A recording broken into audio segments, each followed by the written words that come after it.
Hi, my name is David Morrison.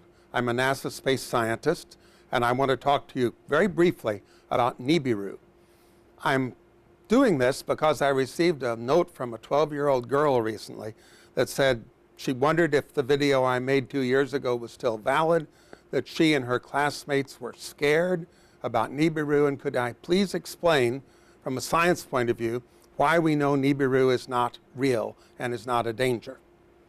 You know, the simplest thing to say is just that there is no credible evidence whatever for the existence of Nibiru. There are no pictures, there's no tracking, there's no astronomical observations. In fact, the origin of the name is a little weird. Nibiru was a minor god in the Babylonian pantheon, probably associated with Jupiter. There's no record that they ever thought of it as a planet. Sometimes we talk about planet X, but that's a strange term too, because astronomers say planet X for an object that has not been found, a possible object, like Pluto. When it was being searched for, it was called planet X. Once it was found, it became Pluto. So it really isn't any evidence here to counter, but I can quite specifically say how we know that Nibiru, or planet X, does not exist and does not threaten the Earth. First, if there were a planet headed into the inner solar system that was going to come close to the Earth in December of 2012, it would already be inside the orbit of Mars. It would be bright. It would be easily visible to the naked eye. If it were up there, you could see it. All of us could see it.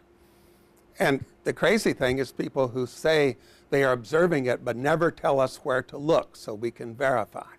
Well, it doesn't take an astronomer to say that there's no bright object up there that's appeared in the night sky and is headed for Earth.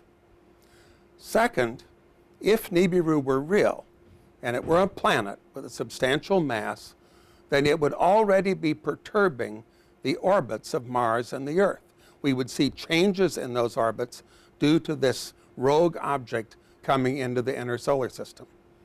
Astronomers measure the orbit of Earth and Mars precisely and frequently, and there has been no change whatever.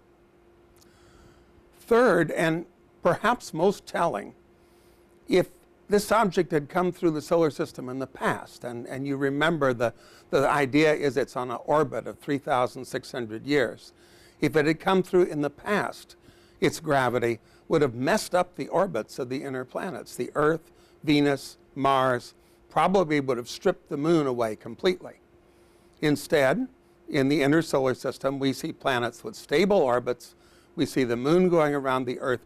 The very existence of this stability in the inner solar system proves that no rogue planet, no interfering object has come through the inner solar system in at least 1 million years. So it's not real. Nibiru doesn't exist. We can't see it. We can't detect its gravity. And we don't see a signature of its previous passages because there weren't any. Now, some people change the story around and say, well, Nibiru isn't even a planet. It's a brown dwarf with planets going around it, or something like that. Everything I've said would be worse with a massive object like a brown dwarf. That would have been tracked by astronomers for a decade or more, and it would already have really affected planetary orbits. So please, get over it. Nibiru isn't real. Planet X isn't real.